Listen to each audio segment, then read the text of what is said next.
samay doom ñaari doom yi nga xam ne liggéey nañu gouvernement. procédure la respecté dañ na song ma dóor ay coup de sommation. mooy ki la bëgg a rey yow yaa ko ëpp droit kon mën nga koo rey. trop c'est trop mbir mi dafa ëpp léegi. audit yi d'accord nañ. bu ñu sa jógee du audité samay doom ñaari doom yi nga xam ne liggéey nañu gouvernement.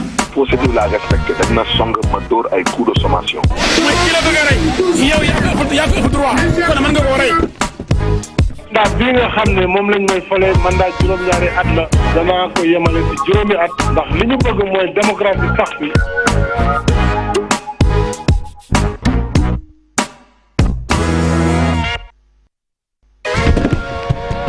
trop c'est trop mbir mi dafa ëpp léegi. audit yi d'accord nañ. bu ñu sa jógee du audité samay doom ñaari doom yi nga xam ne liggéey nañu gouvernement.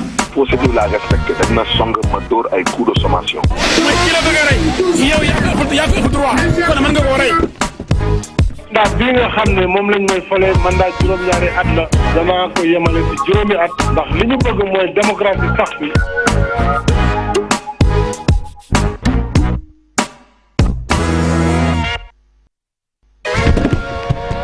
trop c'est trop mbir mi dafa ëpp léegi. audit yi d'accord nañ. bu ñu sa jógee du audité samay doom ñaari doom yi nga xam ne liggéey nañu gouvernement. procédure la respecté dañ na song ma dóor ay coup de sommation. mooy ki la bëgg a rey yow yaa ko ëpp droit kon mën nga koo rey. ndax bii nga xam ne moom lañ may falee mandat juróom-ñaari at la danaa ko yemale ci juróomi at ndax li ñu bëgg mooy démocratie sax ndax juróom-ñaari at la danaa ko yemale ci juróomi at. télévision Futurs Médias mbokk yi ñu ngi dellu si di leen nuyu am mbégte dikk ak yéen ci seen émission Faram Facce ni ñu koy defee àllarba ñu dikk ak yéen ci émission bu yittewoo waxtaanee actualité réew mi loolu mooy li sabab télévision Futurs Médias di ànd ak yéen àllarba bu jot ci guddi gi ngir gindi leen ci lu bari li nga xam ne jombul ne am nañu ci yittewoo gindiku loolu nag dafay sabab ñuy dalal ay gan yoo xam ni jàpp nañu ne dinañ mat ci gindi leen loolu moo waral télévision Futurs Médias di ci ànd ak yéen gannaaw bi ñu leen nuyoo itam di jéggulu ci waxtu bi nga xam ni door nañu ko émission bi waaye xam ngeen ni lu yëngu li ko yëngal moo ko ëpp doole Sénégal dafa bokk ci Coupe d'Afrique bi nga xam ni ñi ngi koy football ca Côte d'Ivoire te match yi itam yitteel ñi nga xam ni ñooy askan wi loolu tax ba télévision Futurs Médias itam après match yi di def plateau ngir itam askan wi nga xam ni football ak lu ci aju yitteel na leen ñu mën leen a leeralal lu bari loolu bokk na ci li nga xam ni itam tardel na émission bi ci noonu itam ñu ciy jéggulu suñu gan Alaaji Malick Ndiaye waaye di ci jéggulu ñëpp ñi nga xam ni itam ñu ngi doon xaar waaye li am solo rek mooy ñu fas yéene dikk ci li nga xam ni mooy waxtaan yu ñu fas yéene sumb ak moom Alaaji Malick Ndiaye ñu fàttali leen nag moom moo yore communication bi ci ex Pastef muy parti boobu nga xam ni Ousmane Sonko moom moo ko jiite maa ngi lay nuyu monsieur Ndiaye El Malick. maa ngi lay fay Papa Ngagne di nuyu waa télévision wala waa groupe Futurs Médias yëpp di nuyu mbooleem sénégalais yi ñuy seetaan fii ci biir réew mi ak ci bitim réew di nuyu samay mbokki Jolof di nuyu mbooleem kilifa diine yi jiital ci sëriñ Babacar Sy Mansour yàlla gën a wéral yaramam waaye surtout gën ko yàggal ci suñu kanam amiin mu jaaree fa nuyu waale xadara bi yëpp nuyu waale sëriñ Muntaxa ak mbooleem kilifa diine yi nga xam ne ñoo nekk ci réew mi ak waa jàngu bi donc di ñaan yàlla lépp lu ñu fi wax rek mu doon njëriñal askan bi. merci beaucoup jërëjëf El Hadj Malick dégg naa la nga nuyu waa Jolof Jolof gëj nga leen a dégg gëj nga fa. waaw gëj naa fa daanaka léegi mat na at wala fukki weer ak benn. ndax su ma juumul ci février bi laa fa gëj wala ci début mars bi et que comme ci mars bi lañ ma takkaloon lam bi.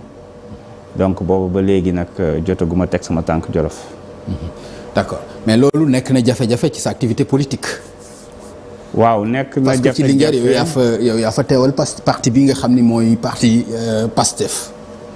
dëgg la am na ci benn côté bu ñu ko xoolee nekk na jafe-jafe politique ndax homme politique boo nekkee responsable am sa base politique nekk coordonnateur bu parti bi foofu.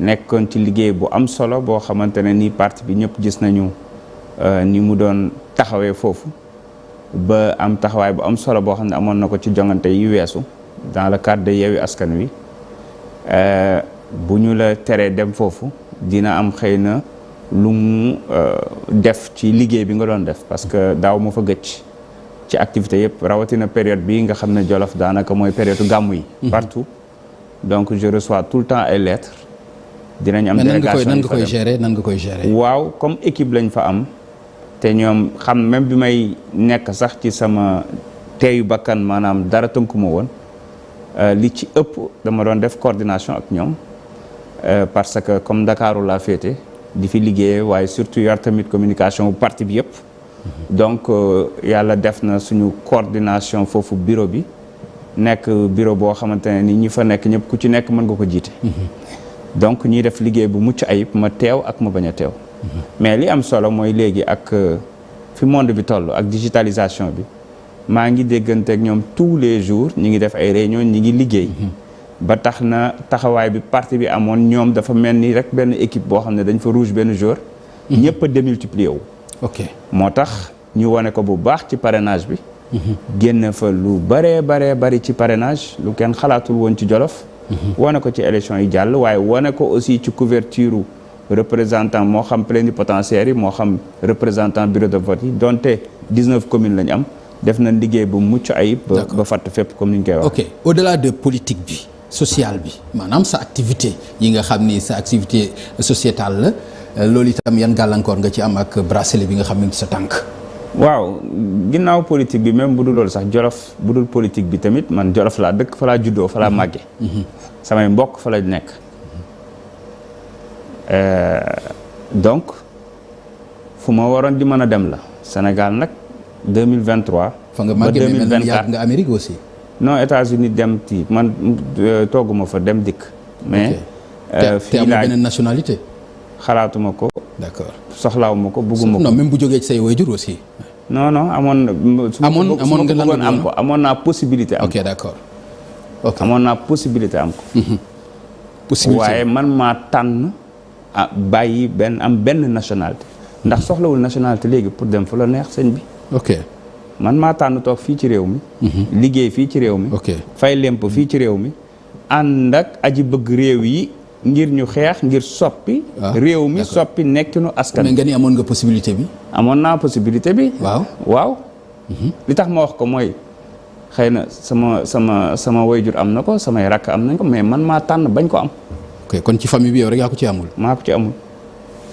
d'accord mais sama choix la ñu respecté ko ok donc jàpp naa ne jamono ji Sénégal yow soxla woon nationalité pour dem fu la neex d'accord donc pour man loolu c'est pas important donte c'est d'actualité xam naa ne dinañ ci ñëw d'accord mais li am solo daal mooy Jolof a ngi noonu sama wayjur bu jigéen daanaka tey la yegg si mënuma ko yóbbu Jolof jóge Amérique waaw mënuma ko yóbbu Jolof damay xool donc ko yebal mu sa wayjur bu jigéen depuis nga am bracelet bi ak léegi yéen a ngi doon gisante ou bien gisanteeguñu sax ndax yegg seegul sama kër yegg seegul sa kër waaw mais dinañ gisante incha allah après ma xool ku ko yóbbu Jolof noonu la mais jeex na daanaka ñu ngi ci cëppaandaw gi te su ma xalaatee ñi nga xam ne ñoom amuñu bracelet ñi ngi ci biir kaso bi ku ci mel ni suñu njiit ku ci mel ni suñu secrétaire général ñu ci mel ni ñoom Ibrahima Guèye Leer ñu ci mel ni ñoom Lamine Niass ñoom Fadilou Keita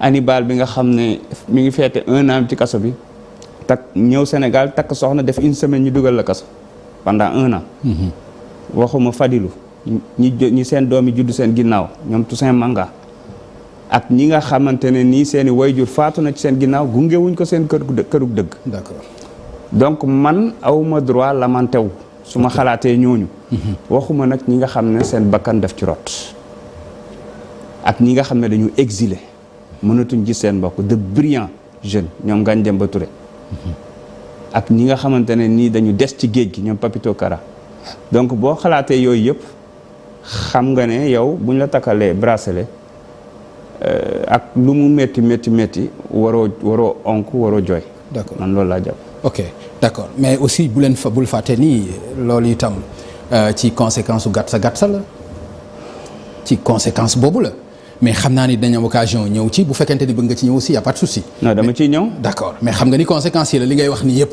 mooy par exemple sa bracelet ñi ne kaso ñi dem exil. mais loolu li ko indi woon mooy mais cooki fin. xam nga Diop Taïf. ah bien sûr. du la libéré nañ ko. waaw. luñ koy toppee dara ñaata weer la def ci kaso bi daanaka at. te mën naa ci lim ay fukki Diop Taïf toog ba mu neex leen libéré leen. ah mais mooy gàtt sa gàtt. non dama lay wax rek. xam nga Papa Ngagne. waaw. su fekkente ne nit dafa def dara nga ne flagrant délit la. waaw da nga ko war a àtte mu gaaw. lu tax ñuy ubbi instruction juróom-ñeenti nit yi ñu jàpp ñeenti góor ak juróomi jigéen fii ci Médina barki démb boo Njaay. waaw. lan lañ doon def porte à porte lañ. parti bu ñu dañoo tas. déglu ma rek. déedéet c'est dans le cadre de la coalition. dans le cadre de la coalition ànd ak ñoom Ousseynou Ly dañ doon def seen porte à porte pour sensibiliser askan wi ñi dem jëli seen carte loo xam ne état moo ko waroon def ñu ramasse leen topp leen ramasse leen yóbbu leen instruction mandat de dépôt. juróomi jigéen ñeenti góor suñ toogoon di lim kaa yu mel noonu ci loo xam ne wax fa dëgg yàlla ñëpp jàpp nañ Bassirou Diomaye Faye bu dee dafa def poste nga jàpp ko waaw flagrant délit la preuve baa ngi noonu jële poste bi la yóbbu ko ñu jugé ko mu jeex pourquoi instruction El Malick Ndiaye dafa def poste pourquoi instruction c'est-à-dire instruction moom dafa perte valeur am ci réew mi bu njëkk instruction bu ñu ko doon ubbi da ngay xam ne kii criminel la wala kii def na loox lu ne weng ci dëkk bi et cetera yow biir na la ne man duma criminel biir na la ne ñii ci kaso bi ñoom Diomaye ak ñoom Fadilou du ñu ay criminel ñu mënoon a servir seen réew la. d'accord jaayu ñu drogue tuxuñu yàmba. ok rayuñu nit. defuñu dara loo xamante ne ni war na tax ñu yóbbu leen fa. Alaaji Malick instruction bu perte valeur am comme ni nga ko waxee ci biir réew mi est-ce que du itam nouveau type de politique façon bi ngeen indi yéen. moom moo ban indi façon loolu non gàtt sa. lan mooy gàtt sa. non man xam nga ban ci Ousmane Sonko laa ko dégg. non lan mooy yow xam nga li gàtt sa. xaaral c'est-à-dire est-ce que instruction bu perte valeur am du discours politique bi ngeen indi ak comportement politique bi ngeen indi moo indi loolu est-ce que jàppuloo loolu yow. Papa Ngagne lan nga gisul fii ci politique gu Sénégal ci xastante ci boddi xonte keet ci attaqué.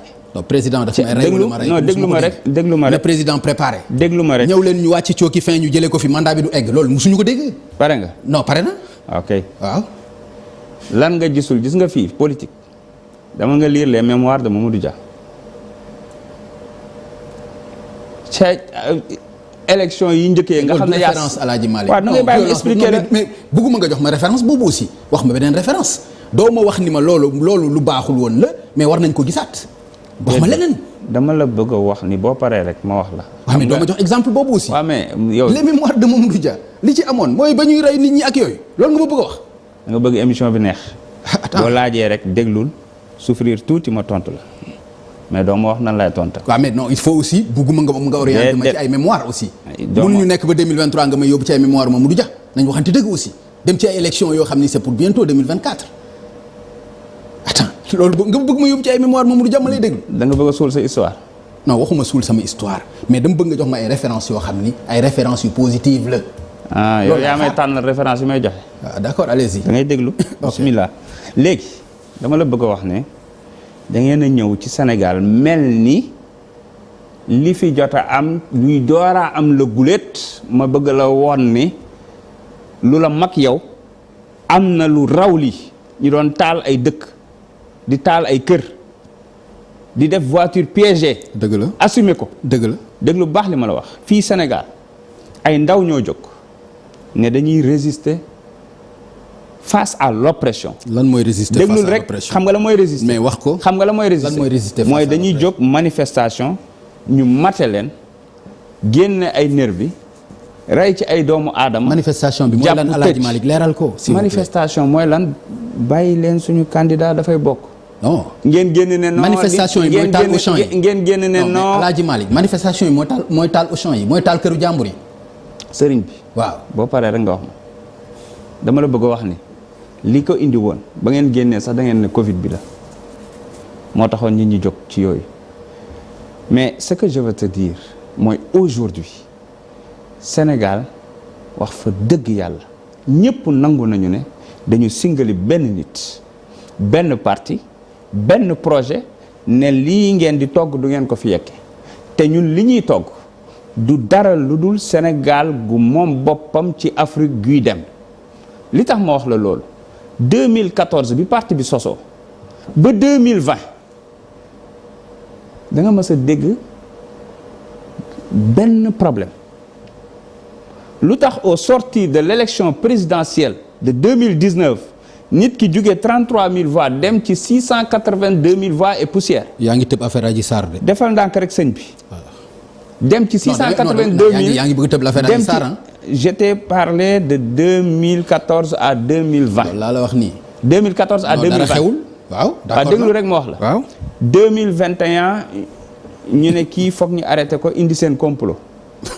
la ca topp yëpp soxlaatul wax parce que ñoom fàtte nañu dossier boobu. ñu ñëw indiwaat seen beneen dossier diffamation. la am solo mooy lañ doon def lépp àdduna leen weer xam nga lu tax. dañu ne woon ñun respecté wu ñu yoon. force restera à la loi. yéen ñëpp ngeen koy répété. tout à fait. ñi dem ba mu yàgg. ña yor yoon.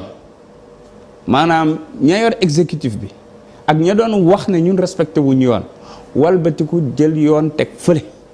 ne respecté tuñu décision wu yoon. Alaaji am na looy non déglu rek sëñ bi. am na looy tëb respecté tuñu décision wu yoon. def c'est-à-dire sa leader boobu ngay wax noonu. lan la wax ci yoon. lan la wax ci magistrat yi. lan la wax.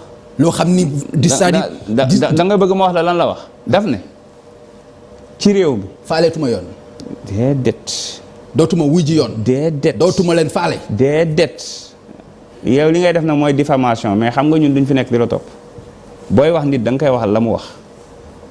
le président Ousmane Sonko def ne ci yoon benn groupe bu ndaw lu matul fukki nit ñoom la ñuy jël di leen def loolu lu leen neex te man ku ma respecté wul du ma la respecté déglu bu baax li ma lay wax mais va revisiter les discours de l'actuel président en 2011-2012.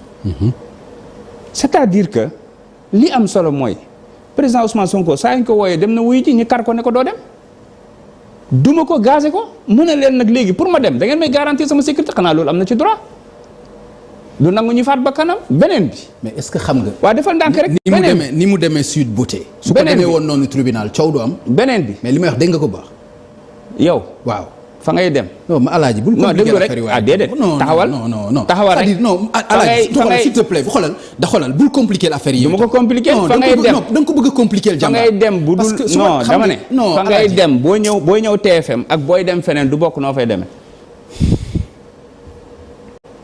donc bu fekkente ne da nga bëgg a ñëwaat foofu nit ki looy wax ci doomu aadama rek rapport ko ci sa bopp. nga xool ba xam mais Alaaji. mais dama la wax benn li ma la wax yow xam nga li ma la wax dara nekk si. non dama ne pourquoi nga compliquer man fu may dem ak capuche. dem Sweet Beauté. man la loolu bu ko defoon dem tribunal mu jeex loolu laa la wax non. mais man damay war a ñëw sa kër pour te protéger ma sol capuche. yow da ngay war a dem. non protéger man aw ma problème boobu. déglul man dama lay avec beaucoup de plaisir laa lay recevoir. exemple laa la jox fu ma neex. exemple avec beaucoup de plaisir. jarul nga may protéger ci absolument rien yow xam nga loolu. exemple laa la jox keneen ku mu mën a doon. na c'est juste pour expliquer la. mais li ma la expliquer nga bëgg ko graawal bëgg ma ci provoquer noonu mais mën na ñàkk.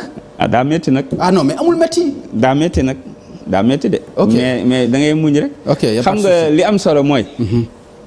li am solo mooy nit ku ne yaa xam nooy doxee sa ay soxla. ok loolu c'est pas un problème. ci réew mi la ëpp solo. mooy yoon moo ne woon ñoom ñoo ne woon lii la du mbirum état mbirum nit ak nit la. tout à fait ca cappaandaw ga ñaari dossiers yëpp agent judiciaire de l'état moo ko porté dëgg la am déet. même avocat yi pratiquement. tout à fait. ñoom ñoo ne woon daa siif daa yore arme daa menacé de mort walbatiku ne du siif du yore arme xam nga lu ñu koy toppee daa doxaan ngeen baal ma ci kàddu gi. ca cëppaandaw ga lan nga gis. yoon jox ko yoon ñaari yoon ñu ne duñ ko respecté. jël administration teg ci kaw yoon. yooyu la ñu war a wax. moo tax ma ne la encore une fois. benn président bu ñu singali la benn président benn parti benn projet bu ñu singali la topp ko lu mat ñeenti at mënuñu fexe ba faase projet bi xam nga lu tax. d'accord xam nga lu tax Alaaji xam nga lu tax non dafa baax ñu dafa am solo bu seen pexe sotti woon du ñu yegg si fii man du ma toog fii di wax ñun dañu ñëw wax ak askan wi lu mu mën a dégg askan wi gis boppam ci liñ koy wax te lépp ñu yàgg koo def 2014 ba léegi ci jàmm au lieu ñu ñëw indi seen projet de société ngir confronté wu ak ñun ñu ne dañuy jaay doole état maanaam doole ji ñu jël jox yëpp pour ñu soppee ko nekkinu askan wi ñu jël ko di ko xeexee benn nit. d'accord looloo waral. ok looloo waral. waaw. Sénégalais yi di gën a sonn. réew mi di gën a deltu ginnaaw. d'accord rapport banque mondiale bi ma liir léegi balaa may ñëw lim ci wax lu doy waar la. ok léegi Alaaji Malick nit kooku ñu singali est-ce que ci li ko boole ak Mame Mbaye Niang diffamation ba lu ko ci mën a teree nekk candidat dal ko ci ndax loolu dañ ko ci complot. yow gis nga ci àdduna benn président bu. benn Alaaji dama lay laaj. xam déglu rek waa déglu nan nga ma mën a tontu ak beneen laaj aussi. waa sëñ bi dama non man laaj naa la nga bëgg ma tontu ak beneen laaj yow itam.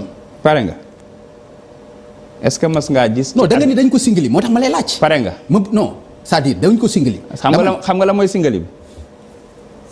non. xam nga la mooy singali bi. singali bi mooy dañ ne ko toogal waxal ni Mame Mbaye Niang 29 milliards daf ko sàcc ci Prodac. loolu mu génne ko ci gémmiñam ni am naa preuve. waxul loolu de encore une fois xam naa ne bu ñu doon def comme ni Mame Mbaye Niang def moom di nga am diffamation yu bëri ay plaintes yu bëri mais du ñu si fekk.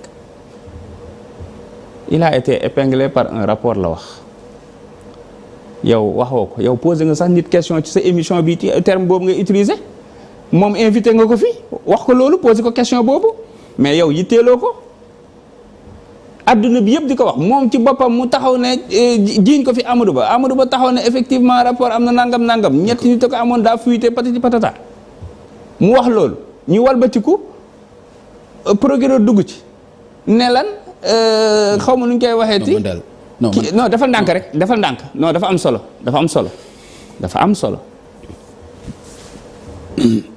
nee na dafa bëggoon ragg deram daan nañ ko mu génn tàccu def Twitter am jékki supprimer waat Twitter bi. xam nga loolu weddi na ko itam. fi nga toog nii la toog weddi. jox ay ba tey baax na sénégalais yi dinañ àtte. waaye leneen li ci am solo. waaw ku def appel. moom moo def appel wala procureur. ah procureur waaw. lu tax. lu ci yoonam. waaw d'accord léegi. non damay laaj rek non dafa nag c'est important dama lay wax la moo tax ma wax la ko xam nga njëlbeen ga bu doon du complot sax ca mujjantal ko ñoom safal nañ ko sàpp ak complot xam nga lu tax dossier ba ca mujjantal ga nekkatul woon Mame Mbaye agent judiciaire de l'État la woon mooy lan fexe ba obtenir déchéance mais yàlla def na ba fii may waxee yow ba fii ñuy waxee man ak yow Sonko condamné wuñu ko ci dossier Sweet Beauté condamné wuñu ko ci diffamation procureur ay yoon day def appel ci dossier bu nekk loolu gis nga ko gisati nga ko waaw luñ ci jublu non waxuma luñ ci jublu mais loolu xam nga ni sañ-sañu procureur de la république la bu ko neexee kii daf ne dañ maa taqal dama bëgg ragg sama der ñuy jox ko dëgg ragg der boo xam ne sax saabu bi 200 millions lay jar du kenn mësul gis mu walbatiku kontaan def conférence de presse ñi xëyaat ñi ne déet ñoom ci seen bopp ñooy def appel mieux lu ñu xaar sax délai wu président Ousmane Sonko bi mu am moom pour def appel 30 jours 15e jour ba ñu dem defee appel violé c'est-à-dire processus bi yëpp dafa am ay vices de procédure lépp ngir lan obtenir une condamnation bu ko mënee teree bokk ci élection yi c'est-à-dire que ñoom mujj gi solatuñ ci woon gaa nëbbatootuñ ci woon ci ñaari dossiers yëpp yàlla def ci dossier bële ñu jox ñu dëgg ñu defaat appel te yëpp agent judiciaire de l'État avec les mêmes avocats nekkatul woon déggatoo Adji Sarr déggatoo Mame Mbaye Niang agent judiciaire de l'État moo substitué wu te moo ne ca njëlbeen ga dañ ne woon diggante nit ak nit la mais Alaaji waaw léegi nag non damay daaneel léegi nag ca dossier bële ñu xam ne baaxul dañoo jëloon bii jékki bii càng ñu jëlaat dossier Sweet Beauté ñu dem ba ca biir Ziguinchor jox ñu dëgg ñu ne duñu jox fiche parrainage. D'accord. Sénat jox ñu dëgg ñu ne duñu jox fiche parrainage ñoom ñu defaat Cour suprême cassé renvoyé tribunal grande instance de Dakar joxaat ñu dëgg cassé contumace bi déglu bu baax li ma lay wax ñu xam ne dossier boobu jeex na voilà budda mënatuñ ko ci laal ñu sulliwaat beneen dossier bi waaye beneen dossier boobu tamit jeexagul moo tax Sonko amagul condamnation définitive benn moo tax Sonko casier judiciaire ndax rabat d'arrêt moo tax vierge mais même bu dul rabat d'arrêt bi ñoom pour ñu génne ko ci liste yi à nouveau waaw kon génn na ci ba dafa pare am procédure non dañ ko génne juge bi dugal ko non déglu rek ok non c'est important bu ko lëndëmal dañ ko génne juge bi dugal ko pour ñu génne waat ko à nouveau fokk ñu toppaat procédure boobu te procédure ba xaju fi benn ñaareel ba mooy rabat d'arrêt bi donc pour sénégalais yi comprendre que ni président Ousmane Sonko amul benn condamnation judiciaire bu ko mën a tere bokk ci élection yi la preuve loolu moo tax ñu ne dañ koy kar ci parrainage bi ne duñ ko jox fiche de parrainage n'est-ce pas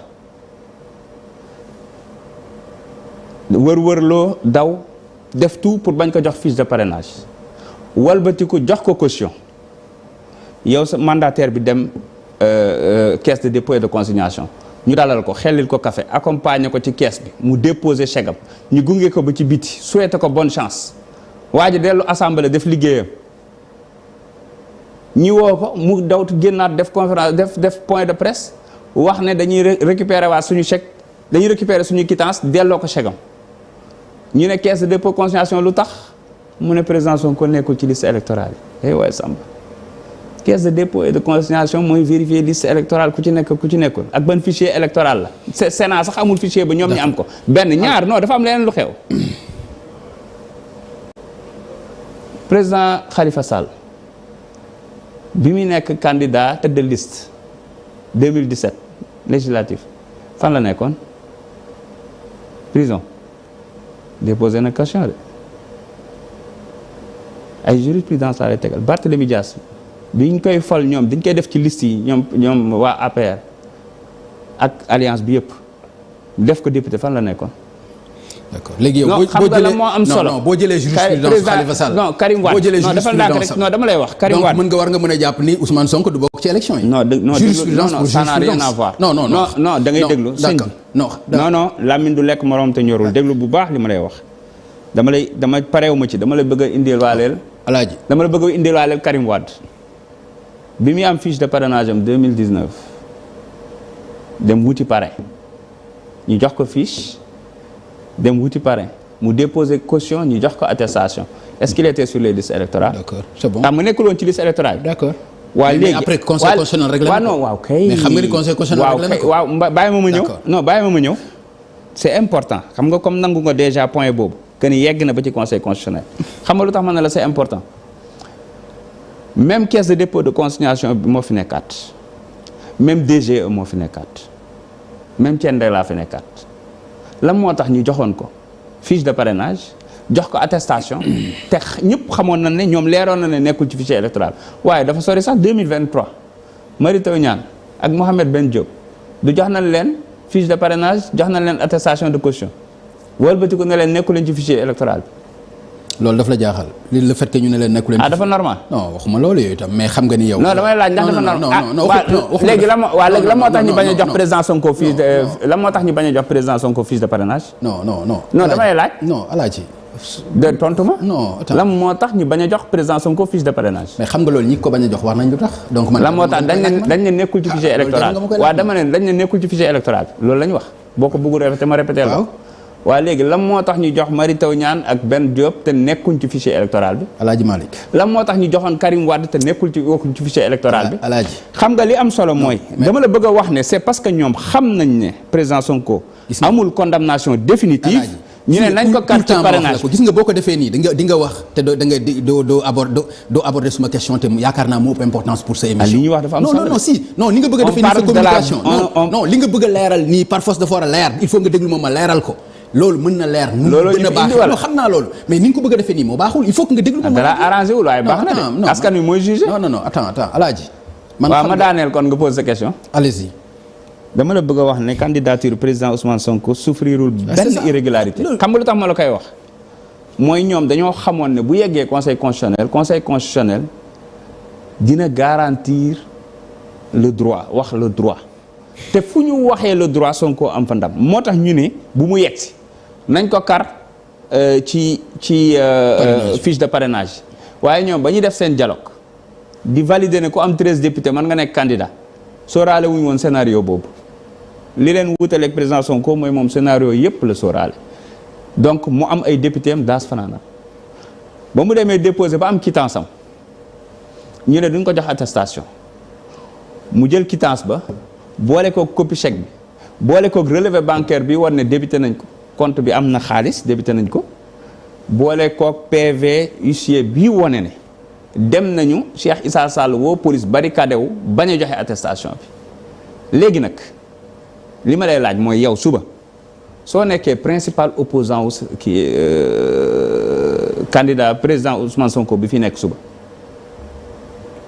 xam nga lan la mën a indi tey mooy day woo commune bi nga dëkk ne ko papa ngañ bu ko jox extrait de naissance loo ci mën nga dem conseil constitutionnel ne ko man kat dem naa jël extrait de naissance maire bi daf ma ko bañ a jox mu ne la sa pièce matul irrecevable mbaa mu ne kii moo nekk directeur dépôt et consignation. ok bu ko jox attestation. d'accord c'est un précédent dangereux. ñoom xam na ne conseil constitutionnel du def loolu léegi nag comme xam na ne conseil constitutionnel.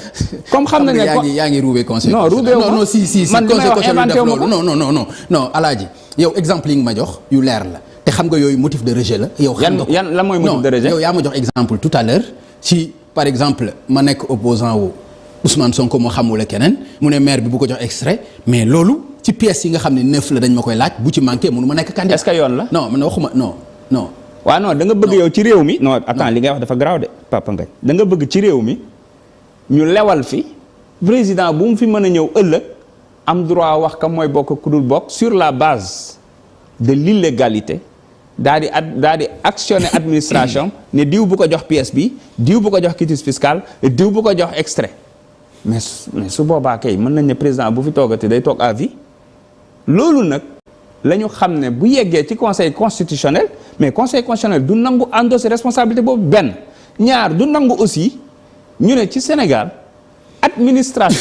administration je dis bien directeur des élections wala directeur de l'automatisation du fichier DAF wala directeur de la caisse et des comment dirais-je et des consignations am na droit bañ a appliquer décision de justice et que ñun conseil constitutionnel dañuy lewal loolu daan ne ñii kat ay na yëwal ñoom ñoo ëpp doole juge yi nga xam ne ñoom ñoo décider lii. okay. C'est ce qui est dangereux et loolu ñoom xam nañ ne conseil constitutionnel du ko nangu. Alaaji Malick tout le temps da nga ma koy faral di wax. léeg-léeg nga ni ma jolof la. dama bëgg nga déglu ma bu baax te xoolal Alaaji yow laay xal s'il vous plaît. non dimbali ma rek nga ñu wax. lii ngay wax nii yëpp. est-ce que ce leader amu ci benn responsabilité. lan mooy responsabilité bi. non attends xam nga par exemple. ku ñuy jàpp ndax da nga sàcc ci téléphone. non xool loolu lañ ko jàppee de d'accord nga ak man. non dama lay laaj xam nga Alaaji non dama bëgg nga wax ma rek ak sa aqulaay taala nga wax. bu ko teg ci parparloo bu ko teg ci leneen. dama bëgg nga wax ma ndax sa leader amu ci benn responsabilité lii nga xam ni moo xew tey ba projet bi nar a tax suuf. lan mooy responsabilité. non man nan laa la koy laajee nga ma koy laajee. dama la laaj ndax. non lan nga ma mën a tontu mooy amu ci responsabilité ñu avancer s'il vous plaît. non dama la bëgg a wax ni. waaw. sur toute la ligne. waaw est-ce que président Ousmane Sonko am na fenn fu ñu ko mën a reprocher que ni yow lii ak lii moo tax munoo bokk ci élection yi. xam nga la moo tax mënul bokk ci élection yi mu bañ a matal 9 pièces yi bañ a matal 9 pièces yi mooy xam nga lan mooy maanaam ñu ne kii kat ay ne woon mënul am casier judiciaire. yaa ngi dem ci leneen. man moom franchement jàppoon naa ne di nga ma tontu wala ñu avancer. dama lay won ne amu ci benn responsabilité ba pare justifier la ko. parce que day yomb trop. ok moo tax comme amu ci responsable dama lay wax lu tax amu ko ci mooy moom amul benn condamnation boo xamante ne tax na ba joxuñu ko casier judiciaire lu tax ñu jox ko casier judiciaire bu vierge. doo posé wu question boobu charge yi nga may wax sàcc téléphone nga ma ci wax. xam nga dama la bëgg a wax charge la ci non xam nga. dossier boobu ci li ko yóbbu kaso laa la wax. pour sa information dossier boobu ubbeeguñu ko. non donc mais yow yaa ko wax. non dama la bëgg a wax ne dossier boobu am non dama la aussi nga bëgg a taxaw ci sàcc téléphone après avancer loolu laay bañ dem bëggu si mu leer ci loolu.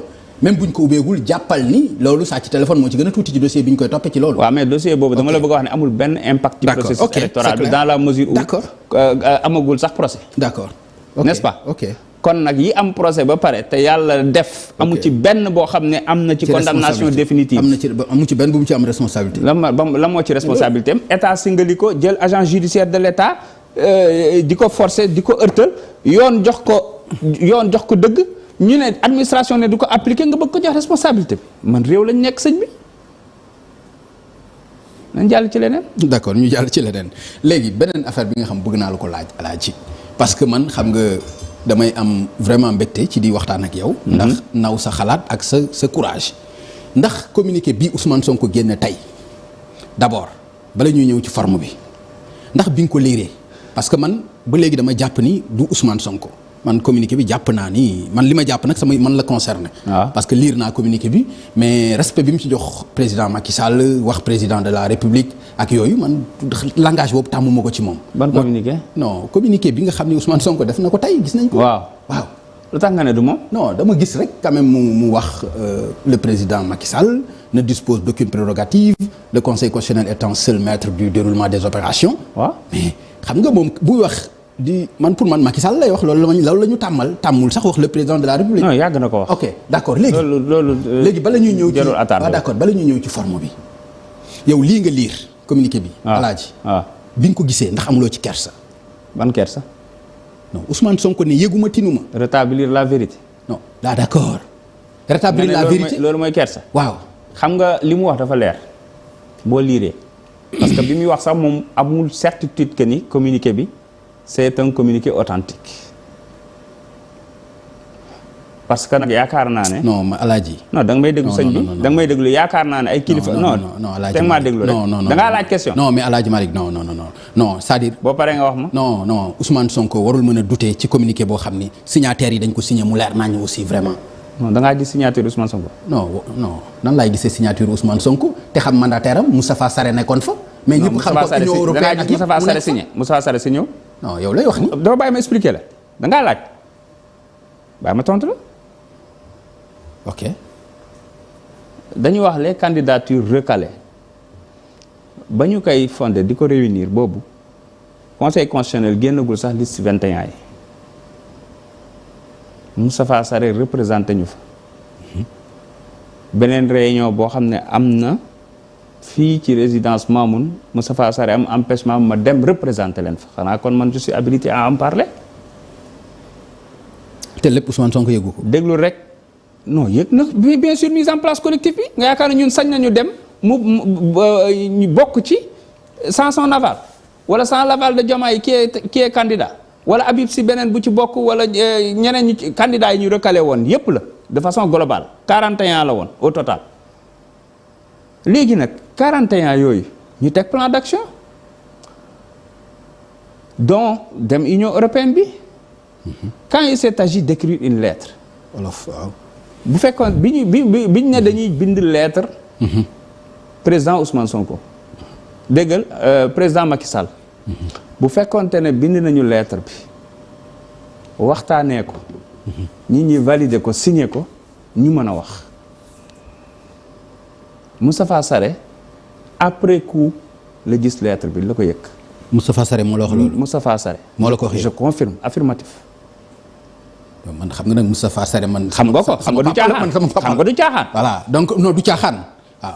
dégg lu baax li ma lay wax. voilà ñoo nekkoon réunion sànq. ok parce que man woo naa ko bi ma gisee affaire yi. mu wax la ni la signé wu ci fekkewu ko. signé wu ci fekkewu ko parce que lettre bi ba ñu koy dugal ak nuñ koy waxeeti ak mise en page ak envoyé boobu ñoom ña nga ca rencontre Union européenne ba te foofu booy dugg doo yor sax sa téléphone nii la mbir mi demee.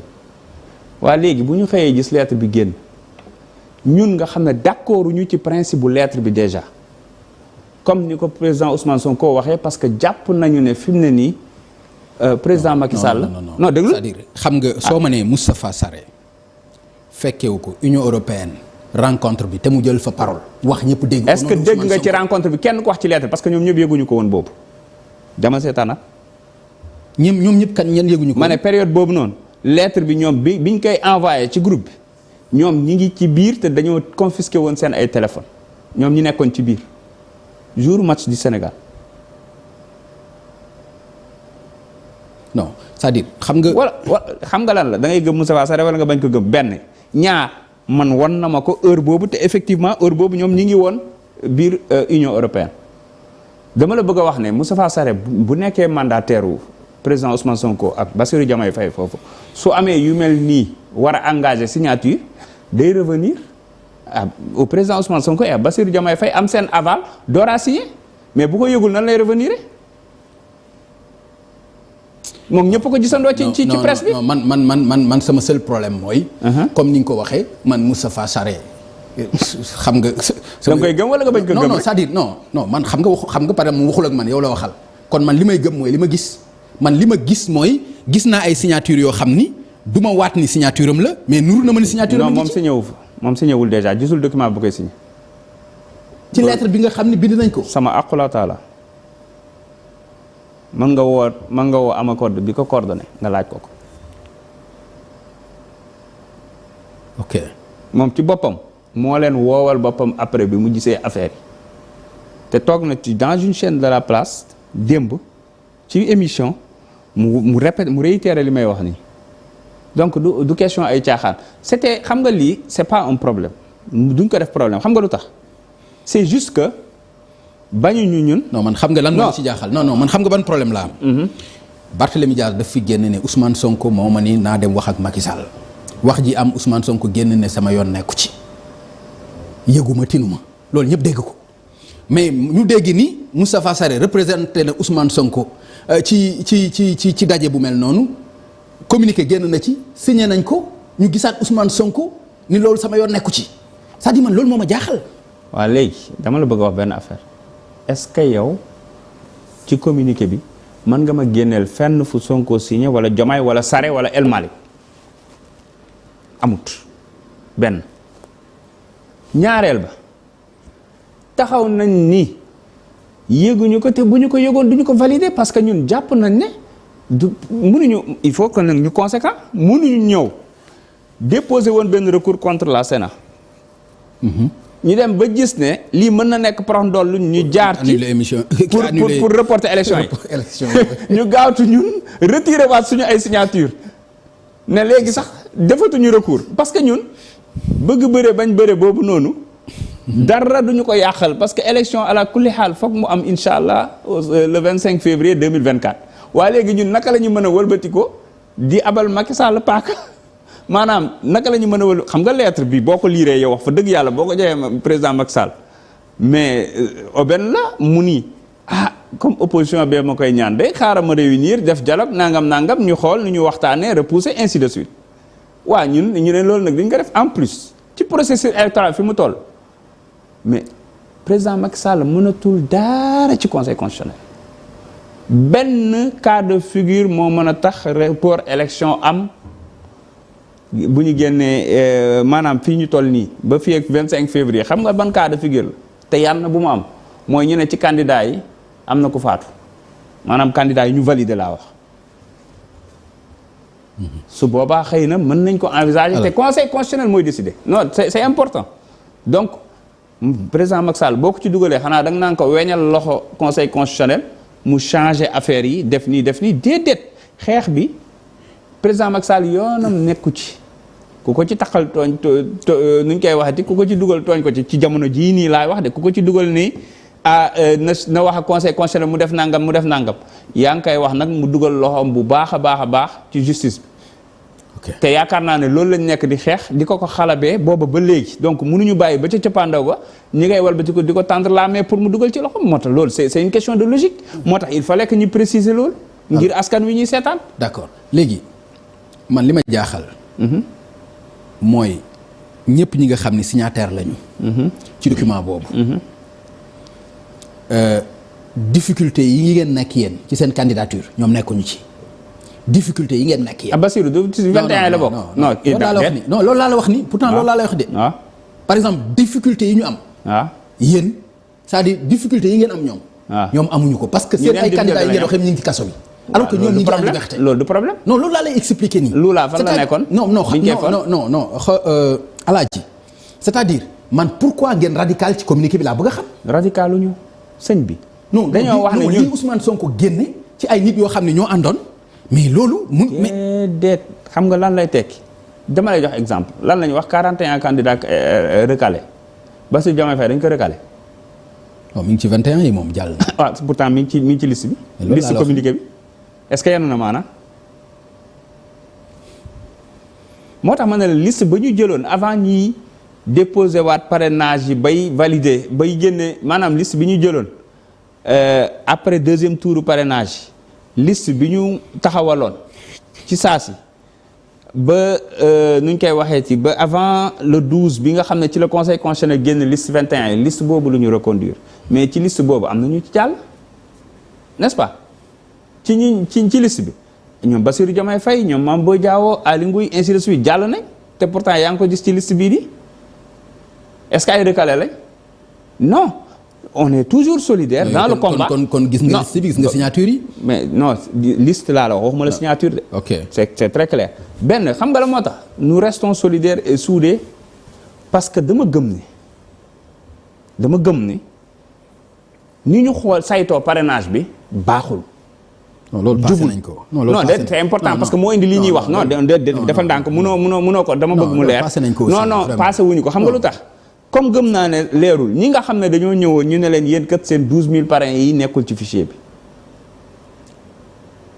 yaa xayti nan leen woo wax leen ban fichier lañ utiliser parce que ñoom vérifié nañ ko mi ngi ci fichier bi li ma ci jaaxal nag mooy soo ñëwee indee sa parrainage ñu ne la yii nekkul ci fichier bi war nga am voie de vérification Sénat ngay daw dem vérifier ji Sénat gaawtu génne communiqué ne man kat yoruma fichier bu bees bi léegi nag ñoom ci 2 jours ci moins de 72 heures su ñu ko bëggee président Badio Camara bi diriger comité de parrainage bi commission bi mën na leen a wax indiwaat leen seen yooyu fichier baa ngi nii ñu vérifier ko seen expert taxaw ñi ci matal ñu bàyyi leen ñu dugg ci 21 yi parce que mérité nañ ko te man gëm naa ne bu ñu ko defee ñu bëri si ñoom dinañ dugg ay Bougane ay Aminata Touré ay Abdourahmane Diouf ainsi de suite parce que matal nañ loolu mooy dëgg donc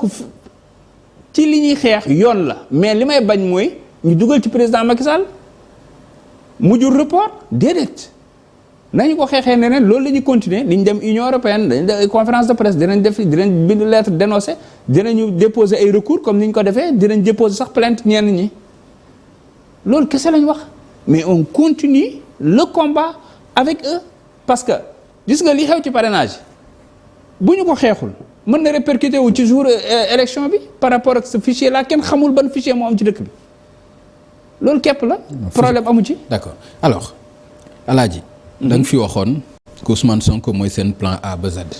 wallaay tey laa ko gën a wax. d'accord léegi Bassirou Diomaye Faye lu mu ci wut. Bassirou mooy Sonko.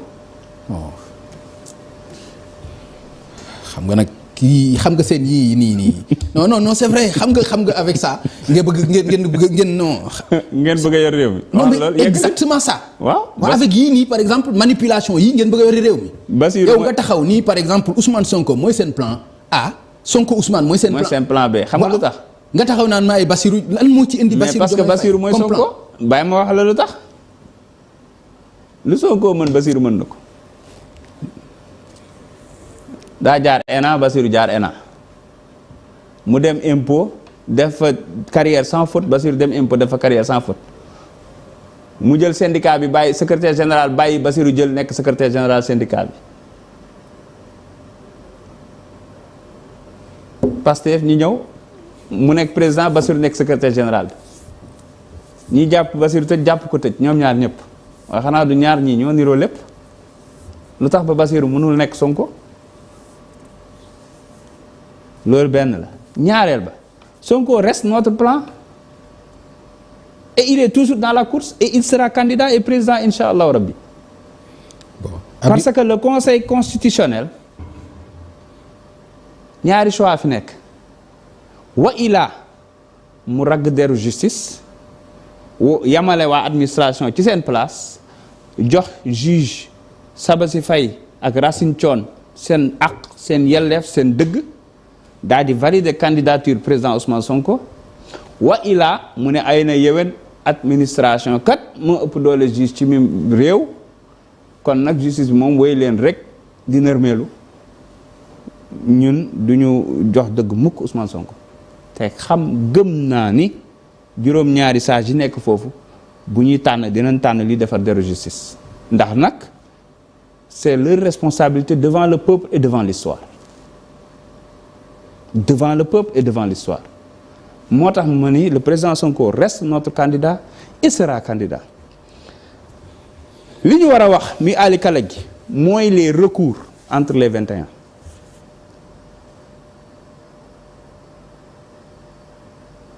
Papa Ngagne lii mës nga koo gis ci réew mi. si recours ko yàgg naa ko gis. déedéet ko question bi ma lay posé. non candidat provisoire yi kay bu ñu génnee.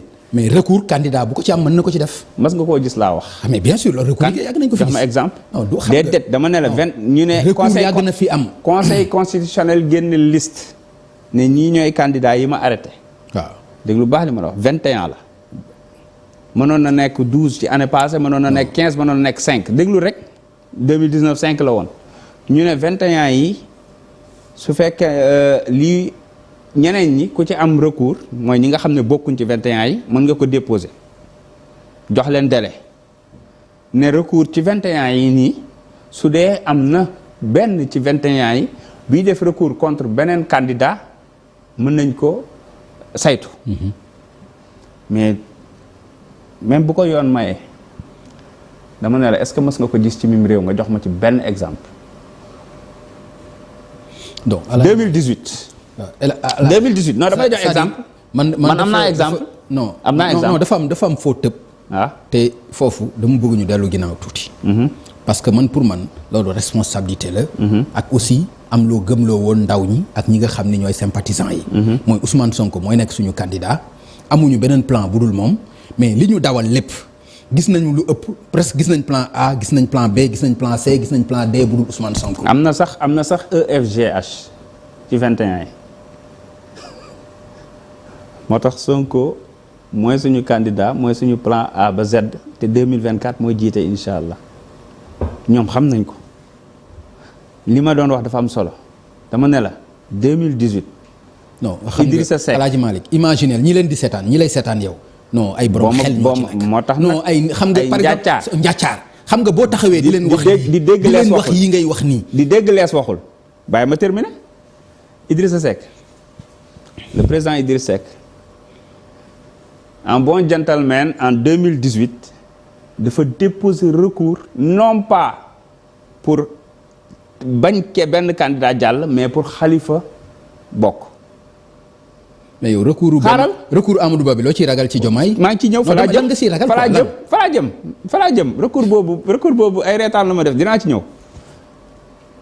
conseil constitutionnel ne ko yow candidat rek nga sa yoon newu ci xam nga loola bu ñu ko toppoon rek normalement candidat yi nekk amoo intérêt la ko wax amoo intérêt waa ma laaj la question Amadou Ba ban intérêt la am pour def recours parmi les 21 mu def recours contre Diomaye ak Cheikh Tidiane Dièye ban intérêt la ci am.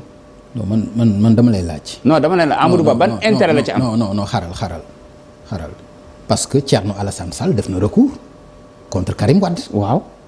mais da nga may laaj aussi ban intérêt la ci am. mais bien sûr. mais attends mais ku nekk am nga say principe. kenn werante wu ko ku nekk am nga say principe. kenn werante wu ko Cheikh Tidiane Dièye boobu ngay wax noonu. rumeur yi mooy dafa am beneen nationalité bu dul sénégalaise. ah bon loolu de yaa ma ko yëg. ah mais attends mais lu. waaye lu tax nag recours bi ñu génne yëpp tudduñ ci beneen nationalité gis nga motif yi ñu koy toppee 4 motifs yi amul li ngay wax de xaw ma nag yow foo jëlee sa information li am solo mooy par contre Karim Wade nee na moom xam na ñeneen ñi am double nationalité ah te ragal naa ne ñaar ña ca kaso ba am na luñ ci xam Diomaye ak président Sonko. mooy Amadou Ba. yaa ko wax de. non damay lay laaj non dama lay wax rek bàyyi ma terminer. non soo waxee loolu te ñoom dañu xam seen jaar-jaar ak moom. moo tax ma lay laaj lu tax nga déduire Amadou Ba amuñ jaar-jaar ak Mame Boye Diao amuñ jaar-jaar ak ñi lay seetaan ñoo dul jëli ñoo am lees waxul rawatina man. waaw nga bëgg ma nekk fii te du ma comprendre li nga bëgg wax moo tax ma bëgg ñu taxaw si. yaa ko deviner de mais bàyyi ma terminer rek dama la laaj ban intérêt la Amadou Ba am ngir fakkatal Bassirou Diomaye Faye pourquoi nga jàpp ko fakkatal yow bu fekkente ni argument yi mu teg du ay argument yu tax. non argument yi moom dinañ ci ñëw. gis nga recours bi ko suñu avocat yi ñu tas la képp ku ci bokk mënoo bokk ci élection. ah bon mais amul ab. kon bu ñu tasee TFM mënatoo nekk journaliste ci beneen télé. non man waxuma li ngay wax expliquer nii. xam nga li ngay wax est-ce que bu ñu dissoudre TFM dañ lay dissoudre yow Papa Ngagne. non xam nga Alaaji li ngay wax nii ak loi électorale n'a rien à voir. waaw léegi boo ma génneelee benn article boo ma génneelee xoolal waxuma loi électorale non attends point bi day leer xam nga lu tax boo ma génneelee benn loi benn article benn décret benn arrêté bu ne ku bokk ci parti bu ñu dissoudre mënatoo nekk candidat ma voté la Amadou Ba. yow dara du la taxawal voté la Amadou Ba. doo ko génne ci réew mi dama ne yow da xam ne yow dara du la taxawal voté la Amadou Ba. doo ko génne ci réew mi yow loolu yow xam nga ko sax. non dama la bëgg a wax ne boo ko defee. nga voté la Amadou Ba boo ko fi génnee barki Serigne Babacar Sy ma voté la Amadou Ba. doo ko génne ci mim réew ma terminé parce que dafa am lu am solo daf ne dafa bokk ci parti bu ñu dissoudre mais même foofu sax même loi boobu bu amoon sax problème am na xam nga ñi ñaa ngi naan ex Pastef tey sax gis naa ne sama affiche bi Pastef ngeen def ba booy di réclamer ex bi mais Pastef dañ ko dissoudre mais dissolution bi c'est pas encore définitif dañoo def appel et c'est toujours en cours ñaareel ba mënoo dissoudre parti ba pare ne nit ki dañaa bokk da nga ne lii existé tul ba pare ne moom ca la bokk tànk day tàlli mbaamu banku ñetteel ba mooy fa ñu jaakaaree woon ne danañ ñu fa kepp mooy ndax ñun ay candidats indépendants la ñu foofa la ñu juume ñun duñu ay cuune kenn si ñun man mii di wax ak yow sax ba may déposer parti moo ma boot ñoom ñëpp nag Bassirou Faye parti ñoo ko boot mu nekk coalition mu walbatiku ne deful déclaration d'investiture waaw na dem laaj waa ministère de l'intérieur seen arrêté bi ñu génne wax ne nii la ñuy defee déclaration d'investiture ndax baax na baaxu te pourtant parti yi moom la ñu remplir def seen PV def seen déclaration wane ne Bassirou Diomaye Faye la ñu investir mais dafa am lu ci gën a garaaw lu ci laxasu ñoom naka la ñu xamee ne Bassirou deful déclaration d'investiture n'est-ce pas bu ñuy déposer suñu dossier de candidature ca conseil constitutionnel dañ koy sële ci greffier bi conseil constitutionnel rek a ci am accès naka la beneen candidat def ba jàpp ne diw amul kii xanaa conseil constitutionnel moo leen ko dee dañuy tuumaal conseil constitutionnel. mais est-ce que ci candidat yi ku nekk sañul am droit xool sa dossier morom. mais noo koy xoolee amoo ci droit mënoo ko gis da ngay indi sa dossier ñu sële ko dugal ko conseil constitutionnel moo koy téye beneen affaire bi ci gën a garaaw mooy conseil constitutionnel kon ci ban base la sukkandiku ba boole Bassirou Diomaye Faye ci 21 yi wax mu ko nañu bàyyi caaxaan leneen la. mais Alaaji Malick caaxaan mën na passé ci benn coalition nga am ci Bassirou Diomaye am ci Habib Sy am ci Cheikh Tidiane Dièye mais loolu am ci Ousmane Sonko. mais loolu du caaxaan pour yow. waa léegi amoo Amadou Ba. non man waxuma non man xam nga non dama lay. non dama ni caaxaan amoo Amadou Ba. non amoo Amadou Ba. non xaaral taxawal rek amoo Amadou Ba. Alaaji Malick loolu ñoom seen affaire la non loolu ñoom seen affaire la non loolu ñoom seen affaire la amoo Aly Ngouille amoo Mame Boye xam nga la mooy différence bi ñu nag Amadou Ba Bassirou Diomaye Faye c'est un gentleman gis nga bi ko gars yi waxee ne ko Amadou Ba dafa déposer recours contre toi voici des éléments déposer recours contre toi billahi lazi daf ma woo mu ni moi je ne descendrai pas aussi bas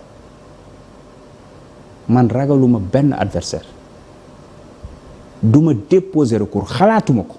an argument yi est-ce que am na ko.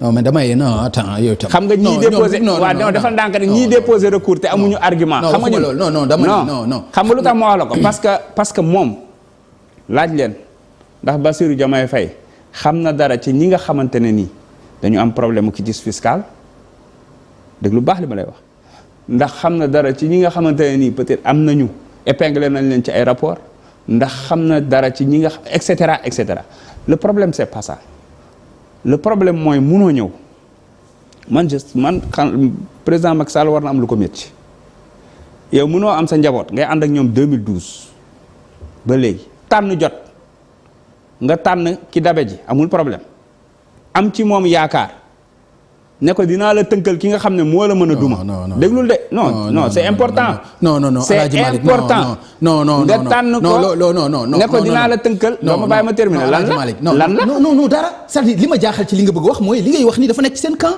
nit ñi mënuñu comprendre pourquoi ñu bàyyi la fi yow di jël député yi di ko parrainer Habib Sy wala keneen loolu noo ko mën a expliquer dinaa ci ñëw lépp laa expliquer non nga naan noo ay ki dabe dinaa ci ñëw dama koy expliquer ñun ba tànn jotee Sonko bopp ñun ñoo tànn Sonko kii moom dañ ko tànn ba am sax ñu gedd dem seen yoonu bopp mu war a góorgóorlu pour mériter tànn bi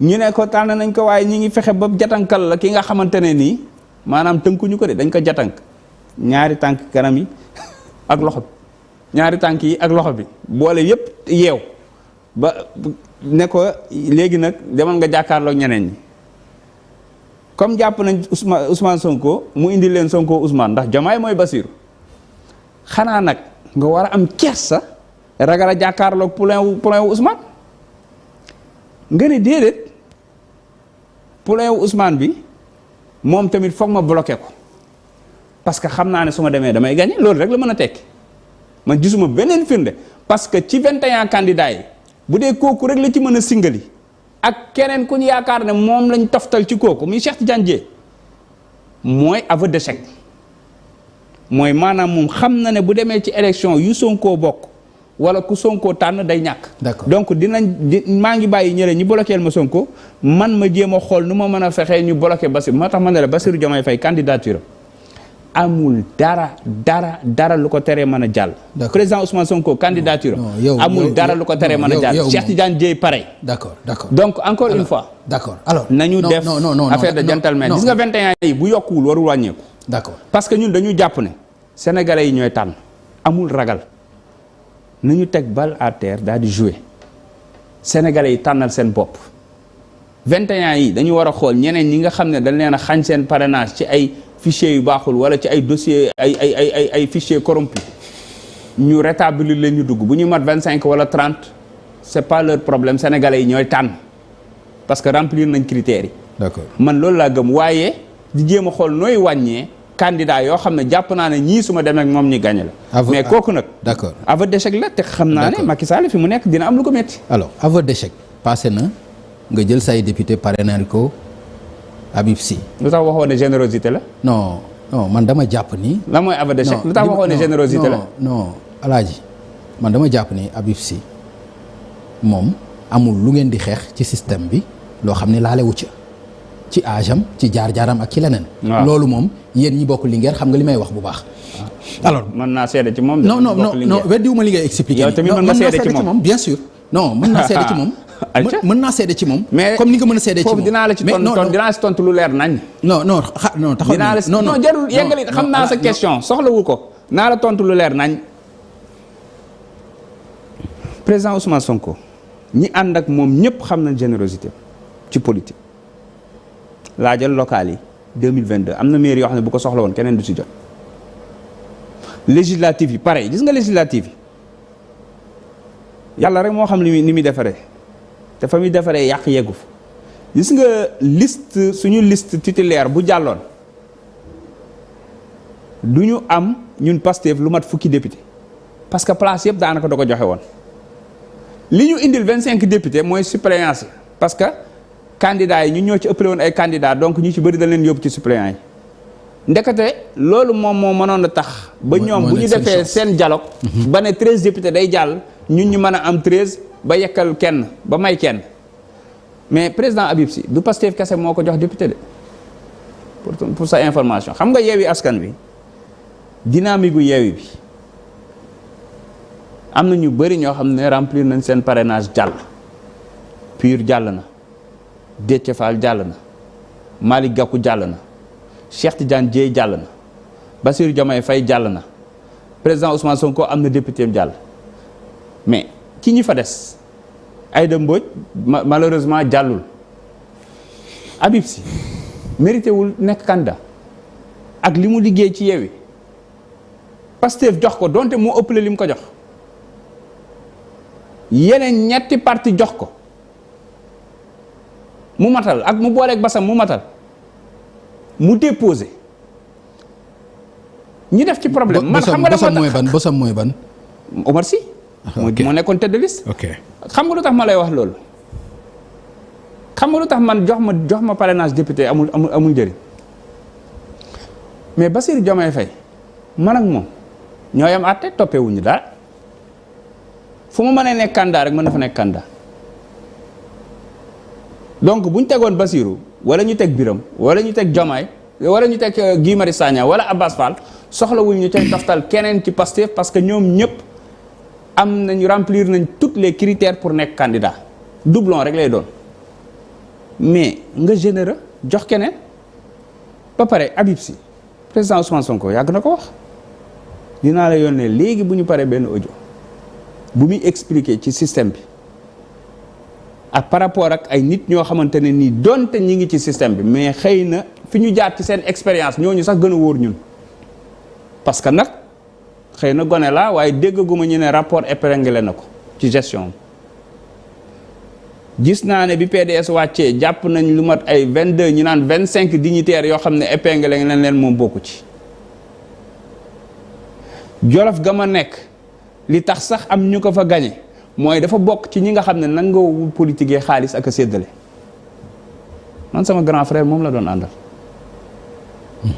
donc ba pare ba ñu dalee ànd ba léegi tamit dans le cadre de Yewwi mais loyauté lañ gis générosité lañ gis et cetera donc ñun on n'a aucun problème avec lui suñu ko mënee jàppale mu nekk candidat dañ koy jàppale mu nekk candidat loolu man je ne vois pas de problème là-dessus loolu képp la.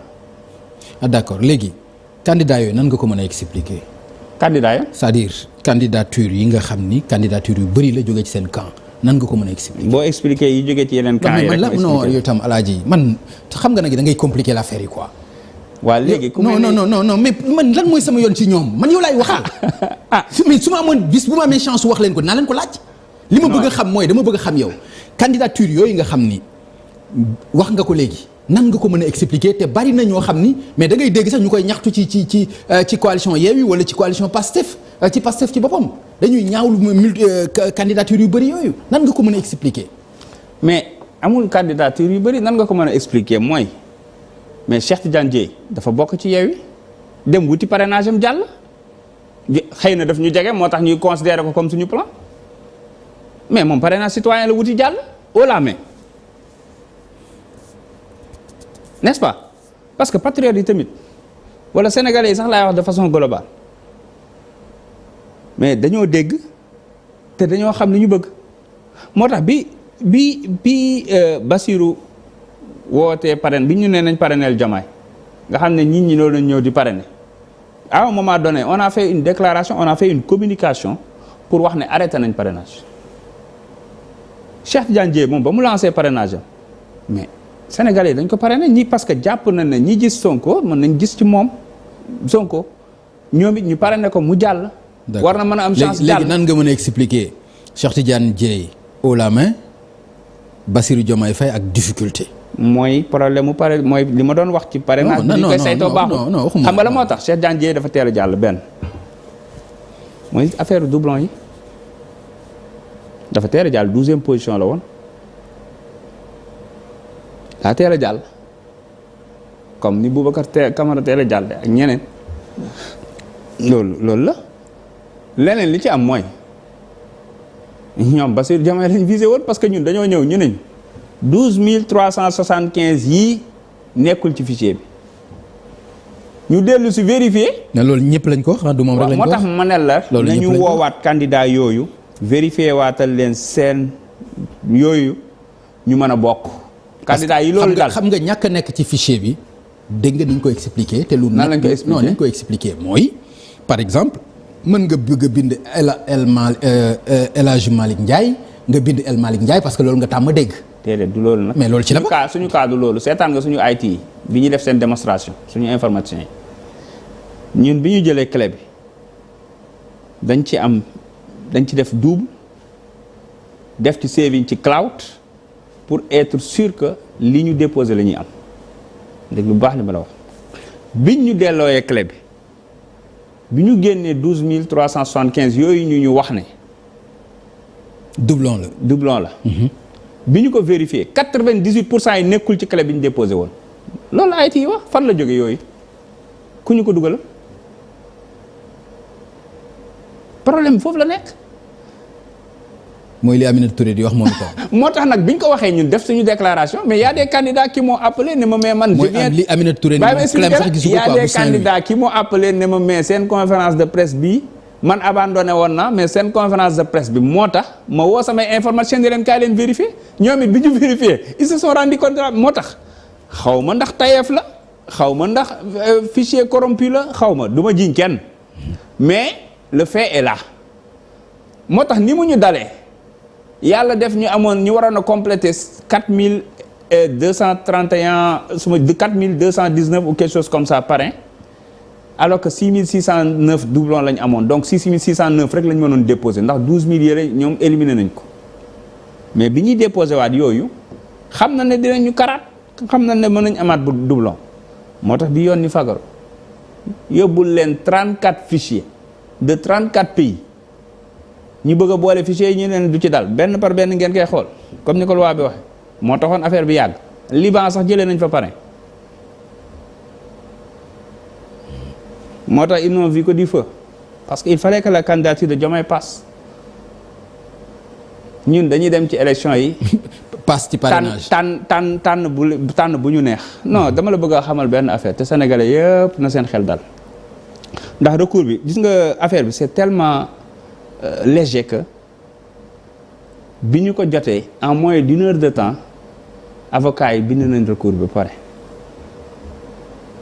point par point 4 points yëpp boo ci indi man mi dul avocat ma wax la moo tax valable te xam nga lu ma jaaxal lu tax mu jaral Amadou Ba mu fay 5 avocats pour gàntal candidature Diomaye boo ñëwee ci Cheikh Tidiane Dièye ci motif yi nee nañ Cheikh Tidiane Dièye daa bokk Pastef bi ñu dissoudre xanaa ñoom nag ci man réew lañ nekk mais xam nga boo tiitee sa xel da lay réer tiitaange moo lay def loo xam ne nii dañ naan mais kii man xanaa moom bu xamul ñi ko wër war a xam ne Cheikh Tidiane Dièye bokkul Pastef bu ñu ñi ko wër bu ñu xamul avocat yi war ko xam ainsi de suite tiitaange la d'accord bëgg bëre bañ bëre d'accord léegi nag la ma fi waxoon rek Sonko daan leen day moo gën poulain wu Sonko daan leen moo gën a rafet moo gën a jekk de d'accord donc dañ rafetal rek d'accord alors léegi ñu revenir un peu ci communiqué bi est-ce que xam nga acte bi mu signé noonu moom Ousmane Sonko mooy par exemple génn na ci kuréelu 41. déedéet da kaw bind. non mais attends. ah sëñ bii. non yow nag diffamation bi foog mu ñëw. non.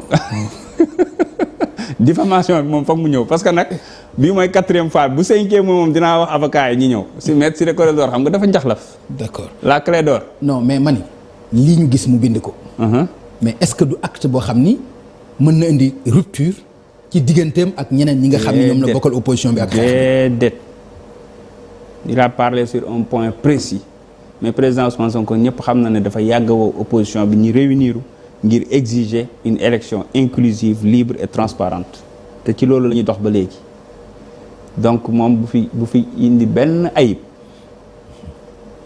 communiqué bi leer na nañ bu waxoon ne je gèle mes activités wala génn naa ci kii bi sax nga mën a wax mais du ci benn.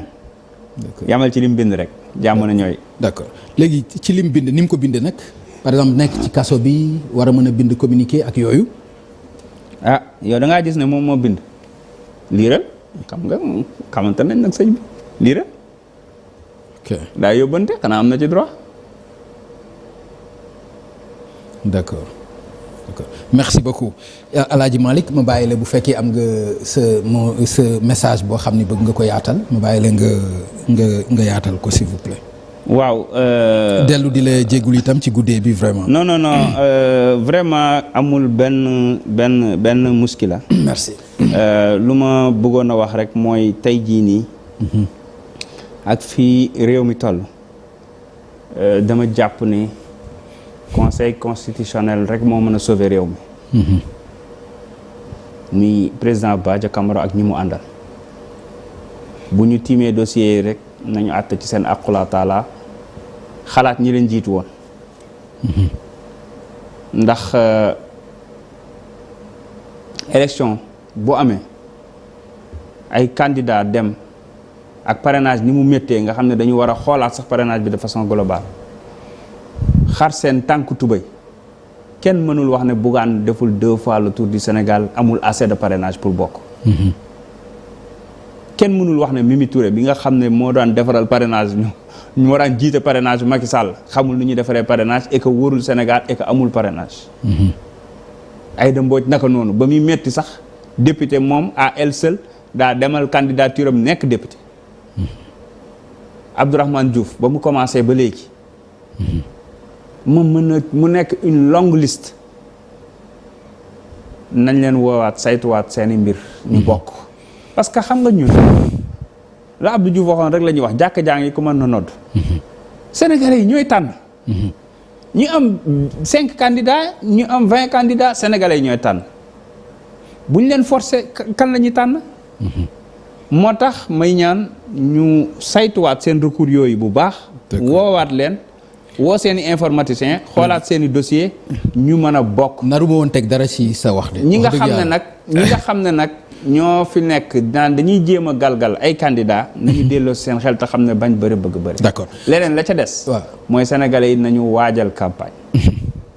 ndax président Ousmane Sonko incha allahu rabbi dina campagne. d'accord ñuy ñaan nag. foofu laay dina campagne mooy dina génn kaso.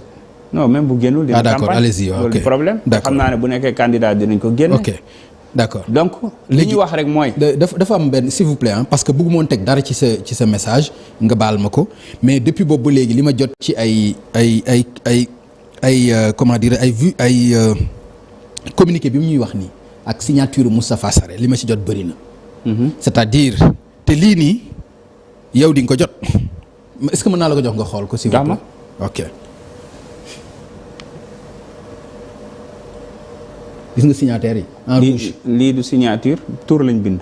ok non d'habitude. d'accord nga ne du signature non xam nga gis nga fi ay tour da ngay signé ba pare def sa. yow nee woon nga sànq xàmmee nga signature. waxuma xàmmee naa dama ne waxuma xàmmee naa signature am.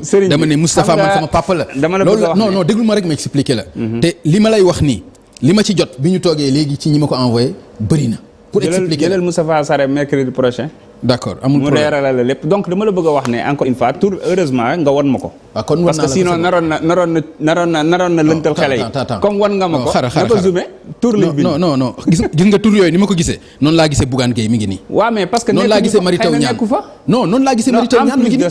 en plus de ça mais noonu laa gisee par exemple dama la bëgg a wax ne. noonu laa gisee waa léegi Cheikh Dieng noonu laa gisee Jean Baptiste Diouf noonu laa gisee Mansour Ndiaye noonu laa gisee Mohamed Ben John noonu laa gisee. non xoolal jarul sori xam nga la moo tax moo la ko. loolu yaakaaroon naa ne leer na. noonu laa gisee Cheikh Alassane Sène. noonu laa gisee Cheikh Abdou Mbacké. dama la bëgg a wax ne. oui dama la bëgg a wax ne. Moustapha Sarré gisul communiqué bi ba koy signé. d'accord. bu ko gisoon ba signé ko sax waaye xanaa président Ousmane Sonko am na droit ne man d'accord ma ci communiqué bi. waaye gisu ko ba koy signé. loolu kay donc loolu du problème. ci mandataire. loolu du problème mandataire bi signé pare nga ne d'accord ma si. loolu seen cuisine interne la ñoom ñaar. d'accord ok. loolu du problème moo tax dama la bëgg a wax ne. Moustapha Sarré yow xam nga ko bu baax. tout à fait sénégalais yi xam nañ ko. effectivement. mag la sérieux na. amul benn caaxaan loolu dëgg la loolu mën naa ko seede. te man daf maa woon preuve ma gis. waaw heure bi ñu envoyé communiqué bi ki ko envoyé te kooku sax woo na ko wax ko. d'accord donc. loolu moom mooy li nga xamante ne nii waroon na leer fa may daanelee daal mooy. élection yi le 25 février 2024 la. dëgg la saa yu ñuy jotee. xabaar bu président Ousmane Sonko jox ñenn ci ñu koy seete comme ñun muñu koo gis lam ñuy wax saa yu daaneelee mooy wax leen sénégalais ñu jëli seen carte yi ndax premier tour bi dafa war a leer. kon nag dama ciy profité wax sénégalais yi lii laay war a sori bu ñu xaar dernière minute. avenir lañ nekk di jouer bu fekkente ne yow dañoo bëgg a soppi réew mi ba mu gën a ñoŋ ba li ñëpp bokk ñëpp jot ci benn ngàndaay rek lañ leen laaj mooy carte électeur bi nañ dem jëli ko. daas fanaanal. su ko defee le 25 février ñu teel a xëy. balaa 12 heures ñu plier élection yi le 26 février ñëpp dem liggéey. d'accord xëy na nag. am naa yaakaar ne président Macky Sall du nangu président Sonko di jóge ci kaso bi di dem ci palais bi du ko nangu. d'accord donc gëm naa ne candidature am dinañ ko valider président Sonko dina génn dina campagne. d'accord donc bokku leen ci ñu wax waxu report. bokku leen ci ñuy wax waxu beneen dialogue. déedéet. ok d'accord. lan la ñuy dialogueeti. d'accord processus bi jeex na. ñu ngi ci cappaandaw ga kay. non loolu laa bëggoon dégg. na leer nañ. alaaji maa ngi jéggulu ñi may seetaan xam nga wax ak yow xam nga daf may neex yow xam nga loolu. bu baax voilà mu ngi noonu donc moo tax xam naa ni ñi seetaan dinañ ñi may ñi kii du ñu arrêté émission bi li ko waral du dara lu dul ndaw nga boo xam ni vraiment am nga gëm-gëm macha allah te itam am nga xalaat yu rafet. loolu dafay tax di waxtaan ak yow daf ñuy neex trop franchement te gis nañu itam loo ciy wax da nga koy def sans gant te loolu itam ñi ngi koy rafetlu bu baax ci émission bu mel ni Faram Facce ñu lay jaajëfal bu baax di dellu di la jéggulu ci guddee bi di jéggulu ñi nga xam ne ñoo ñu doon seetaan itam di leen jox rendez-vous incha allah ci beneen jotaay Faram Facce bu ci yàlla àndee di gërëm Apulaay ñi mu àndal ci régie bi yëpp di gërëm itam sama régisseur yi nga xam ni muy Vieux Diouf muy Pierre da Silva di jaajëfal bu baax itam suma rak Chérif Dia ci ni nga xam ne noonu la may jàppale bu baax ci émission bi sama frère la sama mbokkum Jolof la quoi voilà c'est ça yow sax sama mbokkum Jolof merci beaucoup jërë ngeen jëf kon ñu leen di jox rendez-vous incha allah beneen yoon bu ci yàlla àndee jërë ngeen